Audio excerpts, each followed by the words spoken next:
gospel might be called the anatomy of a conversion. It begins in the city of Jericho. Jesus goes down to Jericho, and Jericho in biblical times was the city of sin. And we're all citizens of Jericho. But the good news is that Jesus is passing through Jericho. That's the gospel, that's the good news. We say we all live in Jericho. We're all members of this dysfunctional community, this dysfunctional family. And the tax collector Zacchaeus is kind of like the representative. And he's no ordinary sinner, no ordinary tax collector. He's the chief tax collector. He's a sinner among sinners. And Zacchaeus is despised because he's a collaborator with Rome. He betrays his fellow countrymen to gather tribute for the occupying party, Rome. And so not only is Zacchaeus chief tax collector, he's a wealthy man. He's been at it for a while. And like we say, he's more proficient at it than others. Some of us are more proficient at sin than others also. But Zacchaeus has this thirst for God, this desire for God.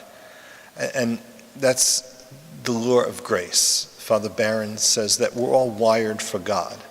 No matter how far away we fall, we want to see Jesus just like Zacchaeus. That's the deepest hunger of the human soul. Like we say, for truth, for life, for love, for God himself. Okay? And so the process of salvation begins with the divine initiative. The Son of Man came to seek and to save what was lost. And Zacchaeus, having this thirst for God, climbs a tree. Climbing the tree is like an act of humility. It's also a bold step, like putting aside human respect. If you see someone in a tree, an adult, it's kind of, you think it's a little odd. Okay. Well, he goes out on a limb. He takes that chance. Okay.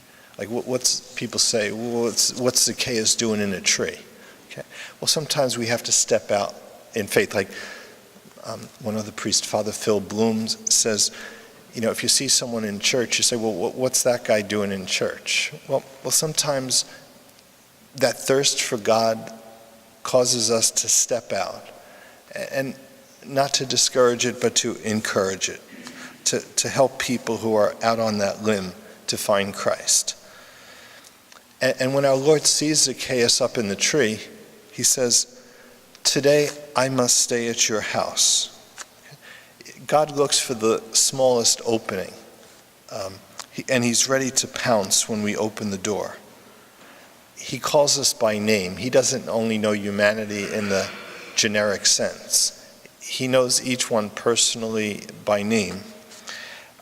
And he announces without being invited that he's coming to Zacchaeus' home that very day.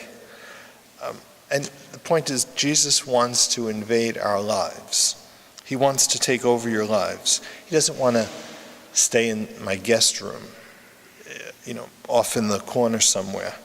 Like, he's moving in and he's taking over. And Zacchaeus has the right response. He entrusts everything to him. All we are, all we have. Zacchaeus goes all in. And this gratitude of Zacchaeus is expressed by reparation and generosity. Half of my possessions I shall give to the poor. If I have extorted anything from anyone, I shall repay it 4 times over. Father Phil Bloom also mentions there must have been quite a line outside his house that evening. But the point is that when we respond to God,